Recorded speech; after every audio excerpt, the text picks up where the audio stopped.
Hello! If you're watching this, it's likely that you're somewhat interested in Linux. I won't bore you with rambling, but I will go over the structure of this series, the philosophy behind this tutorial, and why you should use Linux.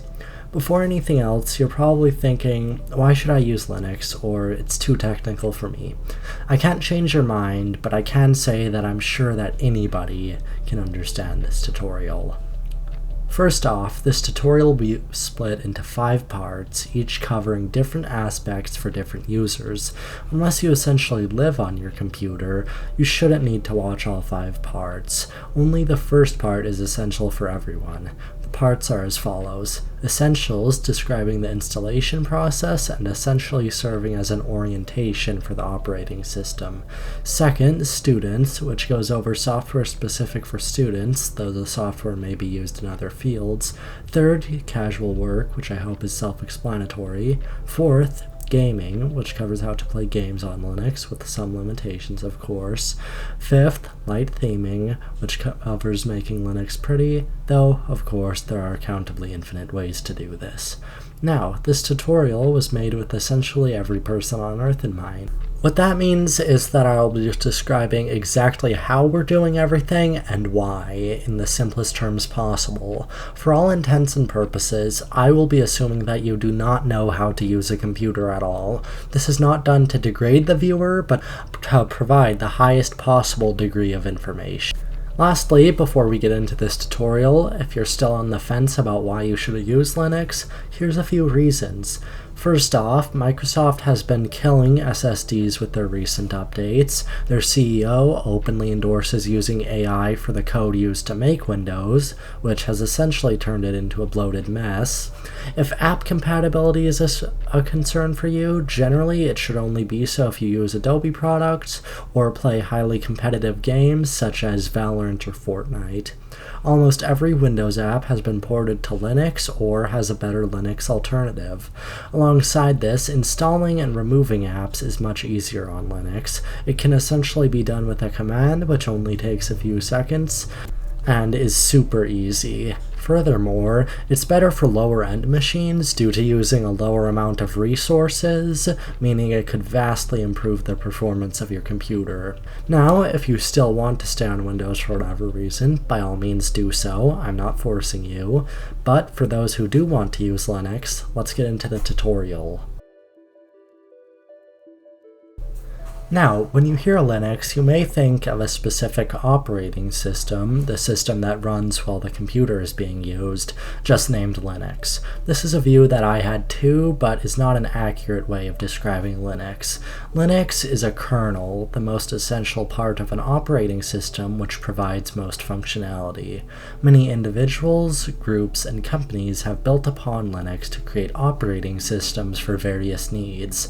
This means that there is a wide array of Linux operating systems. The operating system we'll be using is named Ubuntu, and there's a number of reasons why. First, it's extremely secure as it's developed by a moderately sized company named Canonical. Second, it's based off the most popular Linux operating system named Debian, meaning it has the highest app compatibility. You'll basically be able to run anything on. Third, the long-term support releases, which come out every 2 years in April, mirror the Windows release schedule somewhat, so you likely won't have to be doing much more additional maintenance on your machine. Additionally, we'll be installing KDE Plasma, which makes the operating system look and feel more like Windows. Lastly, it's just easy to use. It's built with desktop users in mind as opposed to enterprise or server users, meaning it's extremely easy to set up and, of course, to use. For installing Ubuntu on your computer, you'll need a USB stick, as it'll essentially contain the operating system for installation. I would recommend one with USB 3 support, one with blue in the receptacle, as they're generally much faster, but others should work too. A minimum capacity for the drive is around 8 GB, but I always get at least 16 just to be on the safe side. You should be able to find these in any Target, Walmart, Best Buy, or other local tech store near you. Now we'll be installing an ISO file, which is essentially the image of Ubuntu which will go on our computer. A download link can be found in the description here. Now, it may have something like, oh, do you want to check if your device is on a list? This can be good practice if you're using something extremely old, but in reality it works just fine. I installed Ubuntu without a single problem on my laptop, the Acer Aspire 3. Which isn't on the list. It also states that you should back up your data. Unless you do something very out of the ordinary or weird, this shouldn't really be an issue since you won't be touching your Windows system at all. If you do want to back up your entire system, there will be a later section in the tutorial about backing up single files. I personally recommend using Macrium Backup. I won't include specifics in this tutorial due to time and capability restrictions, but in the description you can find a tutorial on how to back up your system with Macrium Backup. Anyhow, if we go to the Ubuntu LTS download page, we see a system section named System Requirements. Under this, we see a few things. First, dual-core processor or better. It's likely that you don't know what processor we have, so let's find out. If we hit Windows key and R, then type in msinfo32 and hit enter, we get a system information screen.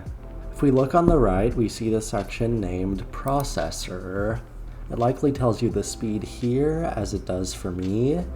Don't worry if it doesn't.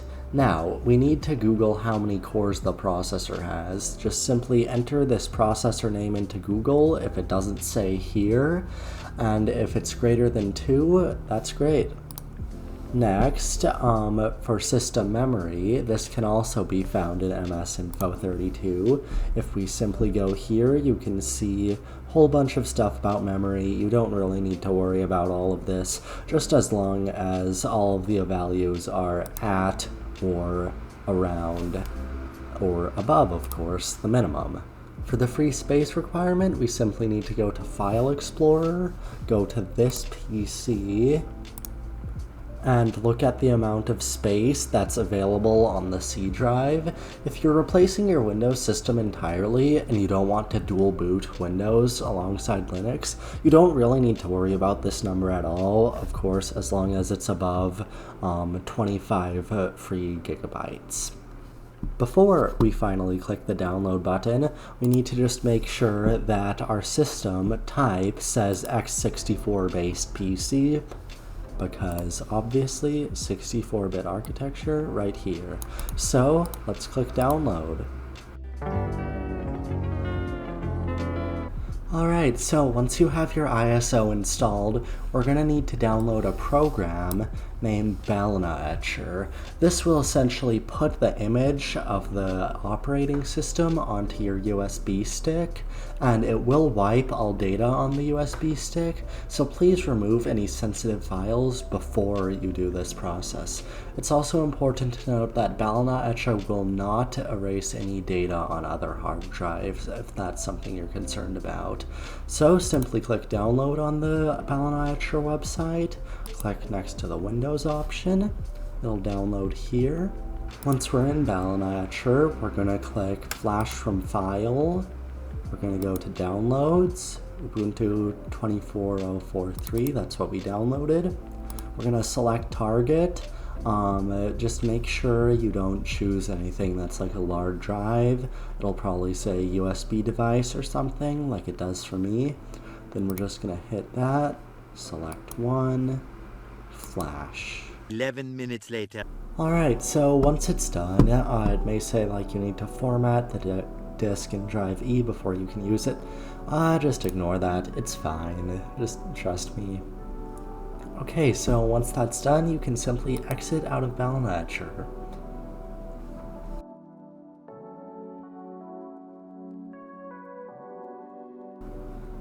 Now that you have a bootable USB, this is something you'll likely want to do, as it ensures that nothing of value is damaged, corrupted, or otherwise impacted during your transition from Windows to Ubuntu, no matter what you do.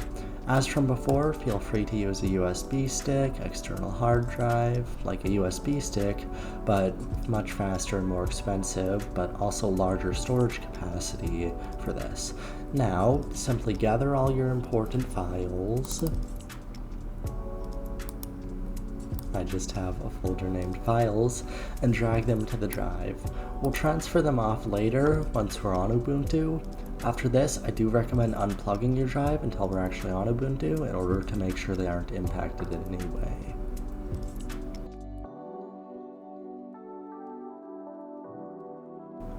Before we boot into the USB and thereby our new system, we need to make some changes first. We need to turn off hibernation on Windows if it's on, of course. The easiest way to do this is to simply search command prompt, yes, and then run powercfg.exe/hibernate off. And that will be in the description if you want to copy paste it, of course. The reason we're doing this is solely for compatibility reasons, as it's easier to dual boot with Windows and Ubuntu if this is off. Next, you need to find the manufacturer of your motherboard or laptop if you're on one. If you're on a laptop, it's probably just the logo below the screen, usually on the bezel. If you're on a desktop with a motherboard, it's likely that the logo shows up when you turn your computer on, such as what's shown on screen right now. If this isn't the case, we'll have to use PowerShell. We'll go to the PowerShell and type in the command displayed on screen right now. Once you paste that in, just hit enter, and it will say ASUS or, of course, whatever your manufacturer is. Once you have that, just paste that into Google along with BIOS key, and then you're gonna just see what it says for the BIOS key. Alright, so essentially now, we need to press that BIOS key once our computer turns on, once the manufacturer logo appears, and we're gonna press that until we get into a BIOS menu. So, let's do that. If you don't know the BIOS key, of course, you can just look up the BIOS key for your computer.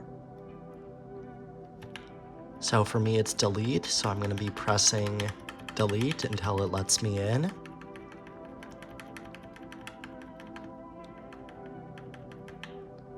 Alright, and now I'm in my BIOS settings. So once we're in here, I'm gonna go to advanced mode because I have a gaming motherboard. And in here, we're gonna find boot, secure boot. And then we're just gonna change this to custom or off. Whatever it is on your motherboard. Now you may be thinking, I don't have a gaming motherboard, what should I do? Well, you should have to just disable secure boot in the same way, and that's pretty much it for this part. You should also be able to just look up disable secure boot computer model, which is totally fair if you're struggling on this part. So then that also may require setting up a BIOS username and password. Obviously, I can't demonstrate that because I'm not gonna buy a whole other motherboard for this tutorial, sadly.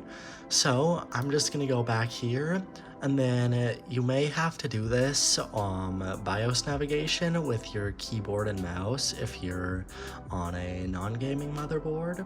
But essentially then we're gonna go to the boot menu, and on some motherboards you may be able to actually disable this other stuff, but for me, I'm just gonna drag it to the top.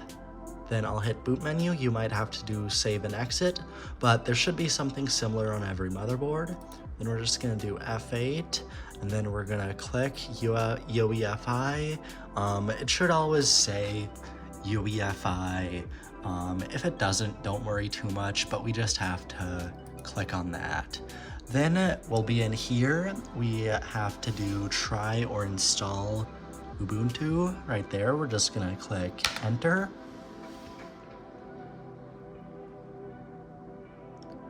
And we're loading into Ubuntu. Eventually. And now comes the fun part. We actually get to install Ubuntu. On Ubuntu, if you ever get this thing, system program problem detected, would you like to report the problem now? You should usually just hit report problem, and then it'll go away, because most of the time, unless you would know if it's something that you really need to worry about. Now, before we actually go through these prompts, we have something to do if you want to dual boot. If you don't want to dual boot, you can skip to the timestamp on screen right now. So, we're gonna go this button in the top right, then we're gonna search gparted, should show up right away. We're gonna click authenticate, and in here is essentially, if I just give it a second, is essentially all of the drive partitions that are on your system. Now, you're probably gonna wanna resize these so that way, like for example, this right here is the largest one. This is my main Ubuntu partition because I primarily use Ubuntu. So I am just gonna resize this a bit so that way this Ubuntu can fit. So we're just gonna resize that. And then I'm gonna move this to the side. You guys really don't need to worry about moving partitions because I have 2 operating systems already installed. I'm just moving these for the sake of the tutorial. Once this is done, you just click this check here, okay, and yeah, this should just take a couple minutes, nothing crazy. 5 billion years later. Alright, so once that's done, you can just close out of gparted. Then you're gonna select your language. They have most languages in the world, so we're just gonna hit next. Here there's accessibility options. I don't have any accessibility issues, but feel free to explore those if you want. Here you have a keyboard layout. You should obviously just select whatever your keyboard is. Then you can just test your keyboard in here. It's always worked every time for me. You shouldn't need to worry about that too much. And if you're not sure, of course, you can hit detect up here. Now we're connect to the internet. Obviously, I have an Ethernet connection since I'm on a desktop, but you can set up connecting to a Wi-Fi network here.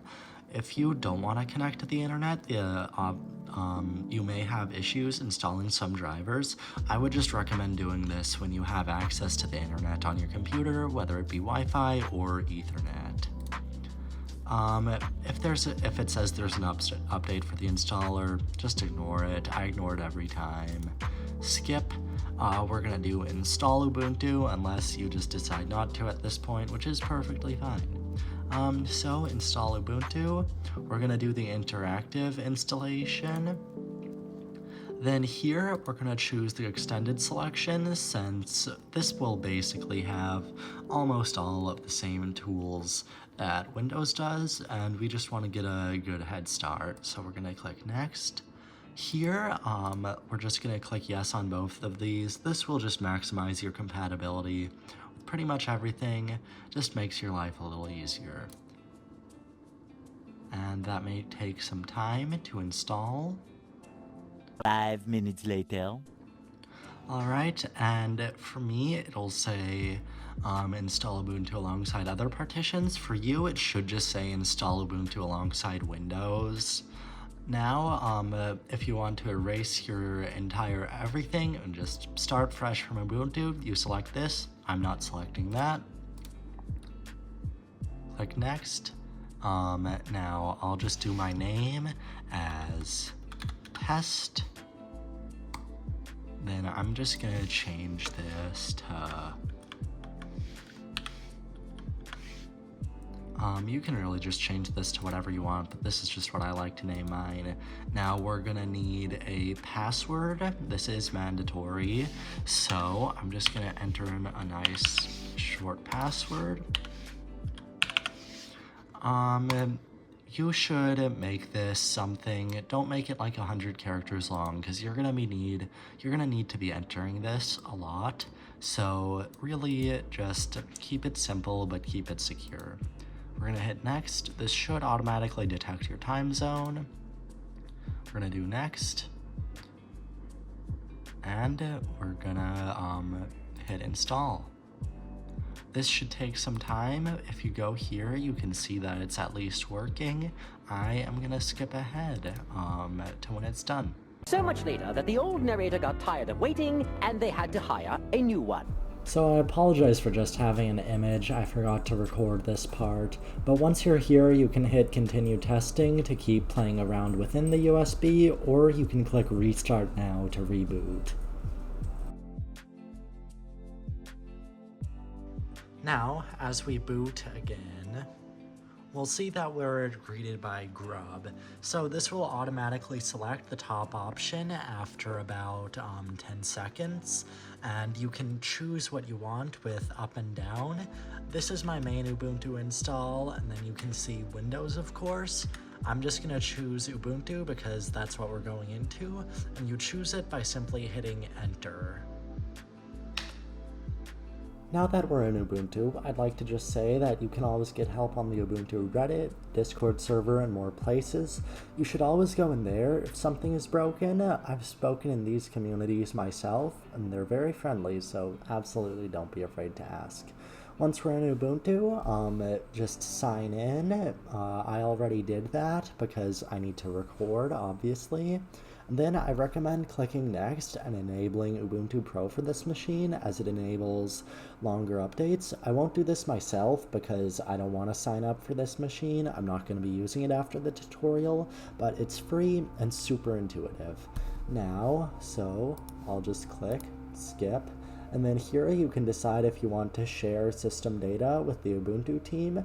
I'm just going to click no, but you can make your choice, obviously, and then we can just click finish. Now we're gonna go, I already have that open, let me close it. We're gonna go to the terminal. And then we're gonna do what I said at the start. We're gonna install KDE Plasma, and we're gonna make your device look and feel more like Windows. So we're just gonna go sudo apt install KDE-full, hit enter. And this will take some time. We're just gonna hit Y, and we're just gonna let that run. You really don't need to worry about what all this means right now, what we just did, because we're gonna go back over that later. We're just getting into the essentially the state of computer that we're gonna be in. So let's just let this run. And then you're going to get to this screen. So I was a bit confused here first as well, but we're just going to hit enter. Then here you're going to go down, you're going to hit SDDM. This is essentially what you get when you log on to the computer, and SDDM, it's just the most compatible with KDE Plasma, and there really aren't many differences on your end, so we're just going to hit SDDM. And now we let it run. 4 to 6 weeks later. Okay, so before we actually log into KDE Plasma, there's just some things we need to change. So we're gonna open our terminal again, and we're just gonna run this command. If you remember correctly, SDDM is gonna be what we're using to log in, and we just need to set some things in it. So first we're gonna say input method equals, and then leave that blank, and then display server equals x11. Essentially, if you don't do this line, it's gonna be annoying and give you an on-screen keyboard, which we definitely don't want. And display server equals x11. This just makes it easier to log out and log back in. Then we're just gonna go file, save, enter in our password, authenticate, and there we go.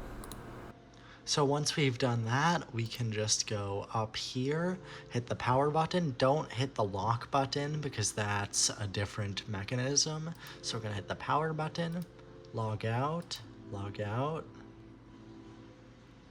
and we're gonna show up an SDDM. I already did this, but up here, you're just gonna select Plasma X11. Then I'm gonna enter in my info.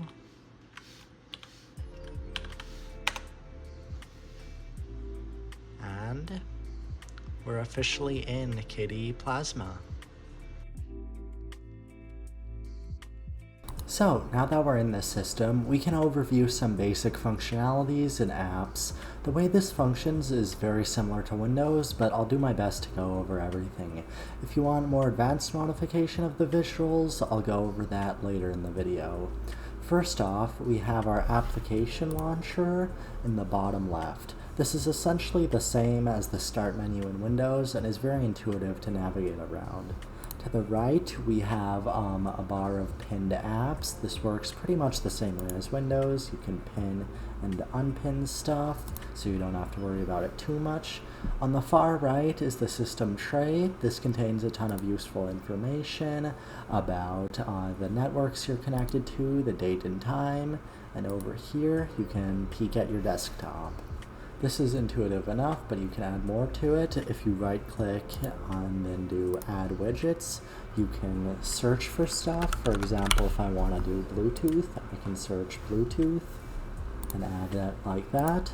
And then we can go right-click again, enter Edit Mode, and then just drag it over here, X out of that. And then we have Bluetooth. Another use case for this is like on my laptop, I have a battery indicator here that's super easy, and you can even get more widgets online. And if you want to remove anything, it's super easy too. You can just go right click it and do remove. Alright, here we go. Now, for example, if you would want to change like the spacing on this, you can just change this slider over here. There's one on the other side. It's not working for me right now. Oh, well, there we go. You can move that like that, and it's super easy to do. Anyway, enough with the activities bar. Let's get to some apps. First off, your Files app is pinned to your taskbar by default, and it is called Dolphin. So it's essentially the same as the Windows File Explorer, but so you don't need to worry about learning how to use it. Of course, the file system is going to be different, but we'll get to that. For opening apps, you can of course use the app launcher by pressing the Windows key, or you can open an alternative one by pressing Alt and space, and that'll open up here. For the browser, the default browser is going to be Firefox, obviously, and you can download pretty much any other browser. For an image viewer, such as if you want to open a PNG, your app for that is going to be GwenView by default.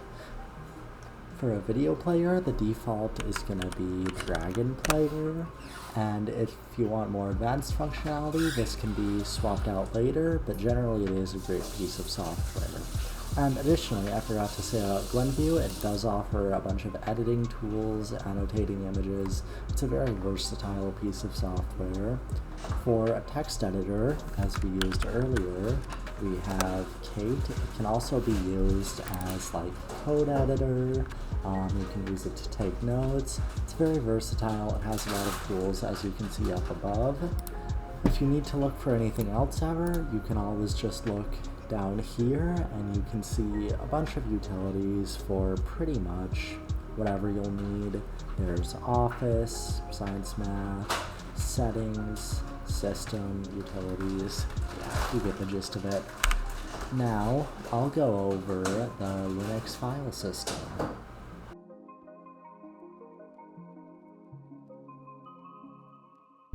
After understanding the apps and such, we need to understand the file system. So in order to use Linux in any meaningful way, you'll need to understand how the file system works, as it's way different from Windows. In Windows, you have set drives, C, D, etc. In Linux, you have a root directory, which is simply just /. Inside here, you have all the files on your system, whether it be your old Windows files, an external drive, anything on Linux, everything is inside of root. Inside of root, you have an MNT folder, which is used for mounting internal or external drives, and your home folder. Inside of here is where most of the action will happen, and it can also be referred to by a tilde for easy use in the terminal, which we'll get to later. Editing any system files, which is most files outside of your home directory, with some exceptions for the mount folder, will require root access, which we'll get to later, but it's similar to admin permissions on Windows. Generally, the file system isn't too different, but learning how the folders work might take some getting used to. Now let's get on to the terminal. The terminal is an app used directly to tell the system to do things. The terminal app on KDE Plasma is known as console, which is just the English word but with a K, so this is what we'll be using for the demonstration. Though there are many ways to do this, opening the default terminal can be done at any time with a quick keybind of Ctrl-Alt-T. In the terminal, you'll essentially enter commands. These commands will give your system a certain task to do or app to run. This is done by typing in a command just like we did earlier, then pressing enter. There's many different ways you can use this, which will be explored in a later video. The main command I want to focus on right now is apt, and additionally dpkg, which stands for Debian package, which is what you'll use to install apps. apt will be used if you're installing something without a file already downloaded onto your system. dpkg will be used if you have a file installed on your system. The way that people distribute their programs varies on a case-by-case basis, but I'll be providing an example for both. Before this, we need to learn how to use the change directory command, otherwise known as cd, because when you run the terminal is essentially operating within a certain folder. You can see what folder this is with the pwd command, also known as print working directory. So here we're in /home/test. For CD, you can go directly to an unrelated folder, to a parent folder, or to a folder within your current folder. To go to the parent folder, the folder your current folder is located in, simply do cd ... Now we can go back to our previous folder, which in this case is home, by just doing cd tilde, and then we can go to cd downloads. For an example of going to an absolute path, we can type in something like cd/home/test/music and hitting enter, which will take us to our music directory. Now, I know this might be a bit overwhelming, but the reality is that you don't really need to do this much unless you want to, and only in a very obscure number of cases will you actually need to. So please don't feel overwhelmed, since this is very easy to learn. Now, on with installing apps. For apt, we'll need to run it with sudo. Sudo is used for installing something, or running a command in this case, with higher permissions, sort of like running as an administrator on Windows. After this, we'll type in apt, because that's the command we're running, then install, followed by the name of the program we're going to be installing. Generally, you don't want to guess at the name of programs. The website will give you the name of what to install. We'll use ksnip since we're going to use it later anyway.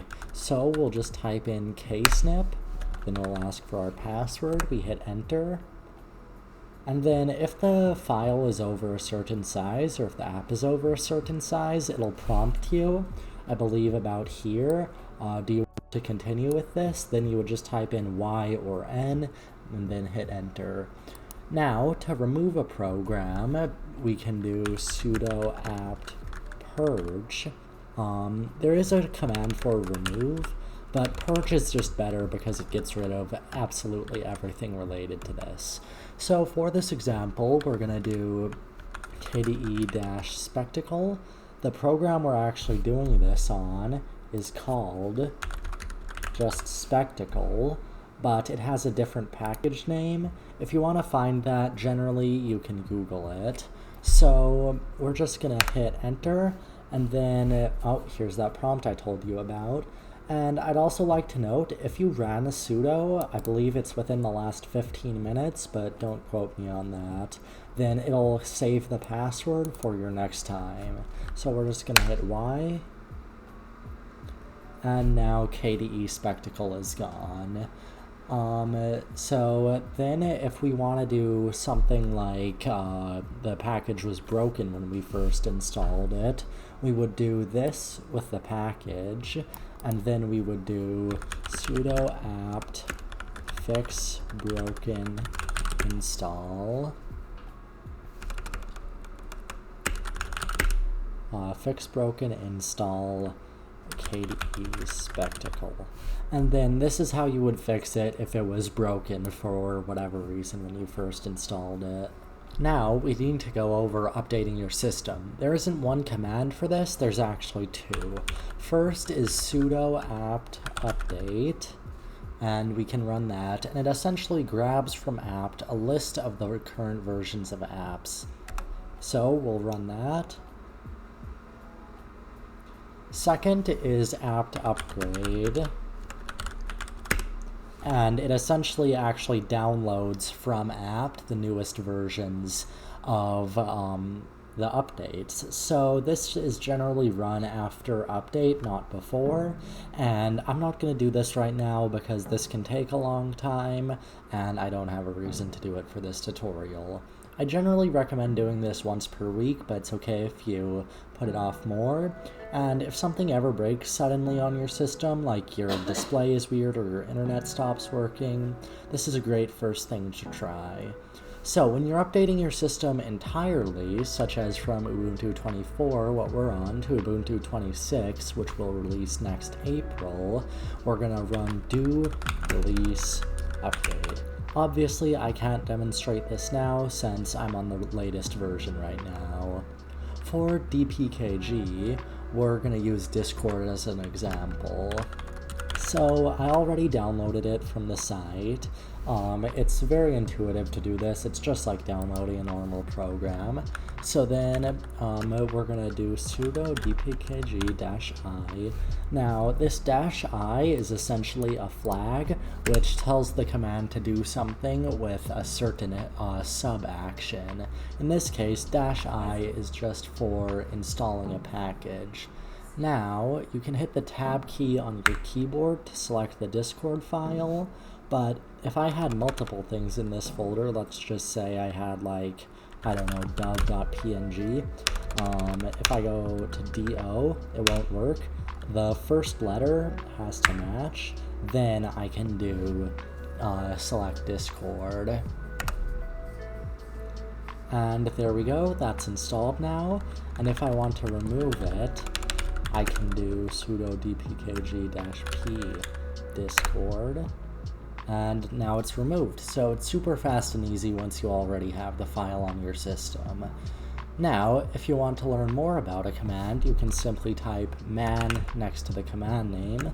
So we'll just do man apt, and then in here you can scroll through this. I'm not going to read you all of this, obviously, but you can just hit Q to quit out of this, and yeah, you can do this with a bunch of commands. cd, it's essentially the most basic command, so it doesn't have one, but yeah, pretty much every other command will have an entry for a manual, and that includes all the basic terminal usage, and now we'll be moving on to setting up a screenshot utility. Essentially, the built-in screenshot utility of KDE Plasma is not very good, so we're going to replace it. The way we'll do this is just by running a terminal, and we'll do sudo apt purge KDE Spectacle. I already did this myself in the last step, but you can do it along with me if you want. So yeah, it's already gone for me. Now, I will do sudo apt install ksnip, which is the new thing we'll be using. Alright, and that's done. Now that ksnip is installed, we're going to open it and configure some keybinds. So we're going to go Options, Settings, Hotkeys, and then you can set this to whatever you want. I'm just going to set it to my insert key since that's just what I like. So then we're going to select that, close that, and there you go. So yeah, you can set anything in there to whatever you like. It's super customizable, but I'm not going to go over it too much. So next, we have to make this run on startup. So we're going to open System Settings, Startup and Shutdown, Auto Start, Add Application. Then you can just search for ksnip. Okay, and that's there. The only downside of this is that you will have to sort of close out of ksnip every time you start, but generally it's very easy to use and it doesn't really have any downsides other than that. Additionally, I'd like to add that another program that I'm not as familiar with is named Flameshot. It can be installed from the Flameshot website, and it's a great program, but I haven't used it too much. I'm not comfortable giving a tutorial on how to use it, so I'm just letting you know about that if you want something that's a lot more versatile, has more like annotation features and such.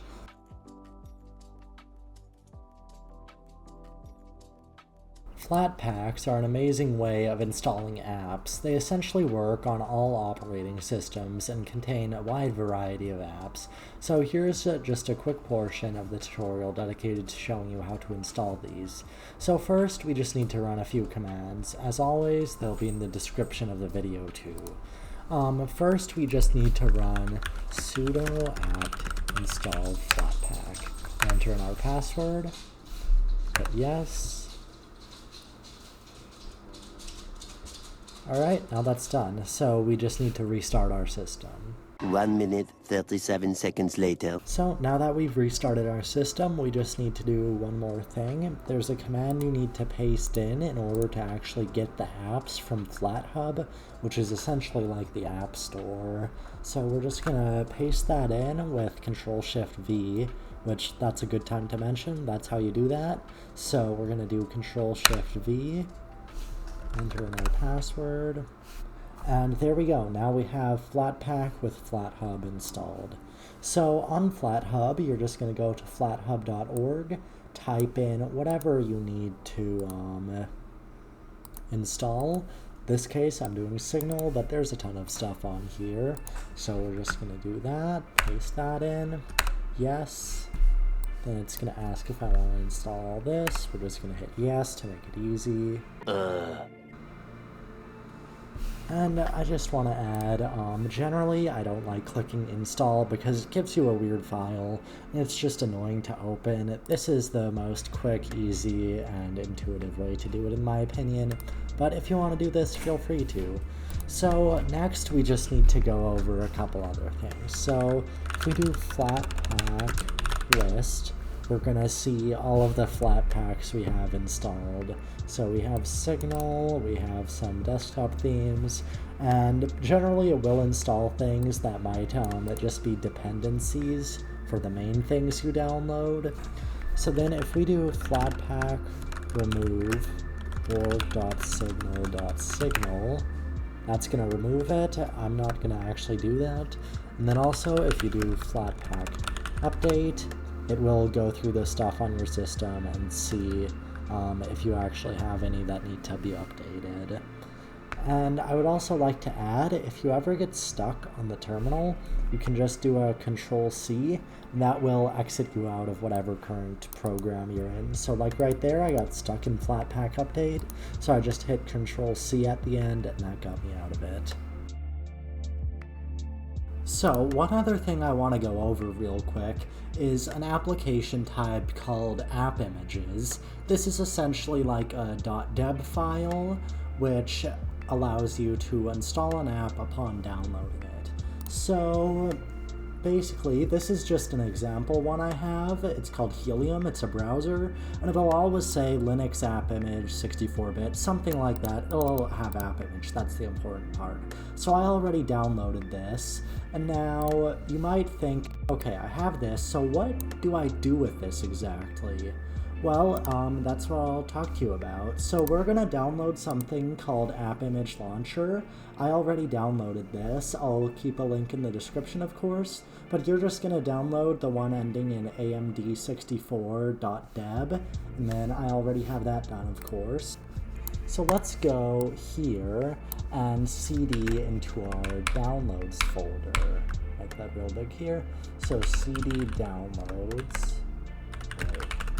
CD downloads, and then we're going to do sudo dpkg-i because we want to install AppImage Launcher, and then we can just hit tab to fill that out, hit enter. I already entered my password because I was doing some stuff in the terminal earlier, but then that's done, and now we can just open that AppImage file. So if we go here, AppImage, execute, continue, and then we do integrate and run. It'll ask for your password a few times.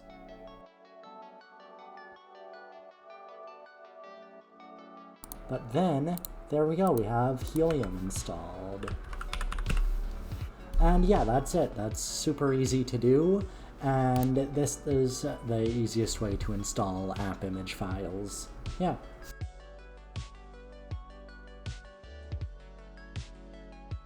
So, reprogramming function keys is a process that you may have to do and is relatively annoying.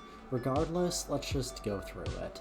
So, on Windows, you likely use your FN or function key alongside another key to do actions like change brightness, pause a video, etc. This has to be manually programmed on Linux, and I would recommend changing your workflow to avoid it if you can, but if it's absolutely necessary, here's the process for setting this for just changing volume. First, we're just gonna go to the Settings app. We're gonna go to Shortcuts, and then we're gonna search Volume, and then let's just do Volume Up. So we're gonna add a custom shortcut and do our input. I'm gonna do F12, apply, and then if I hit F12, we get a nice volume increase. Let's do that for F11, and then you have to hit apply after each time, of course. We get a nice volume decrease, and yeah, you pretty much just repeat that for whatever you want. Pretty much any shortcut that was on Windows for you should be in here, and probably even more. So yeah, that's it. This can be done for a number of reasons. One likely one is that you need to restore files that you previously backed up. Let's go through how to do this. To start, open a terminal, as so, and run lsblk-f. This will essentially list all of the drives that you have, and here, we're just going to ignore all these loop things at the top. You don't really need to worry about them, and you're just going to find what your disk is named. You can, this will be the same as what you had on Windows. So here I see my secondary disk, and beside it is the UUID. So I'm just going to copy that with Control-Shift-C, and then we're going to go kate/etc/fstab, and that will take you into here. And once we're in here, we're just going to do some very basic things. First, we're going to type in UUID equals Control-V, paste that. And then we need to go back here, and we're gonna do mkdir-p, and we're gonna type in wherever we want to mount this. So this could be in your home directory, but I'm not gonna do that. But I'm just gonna make mine in /mnt. I'm gonna name it fdrive.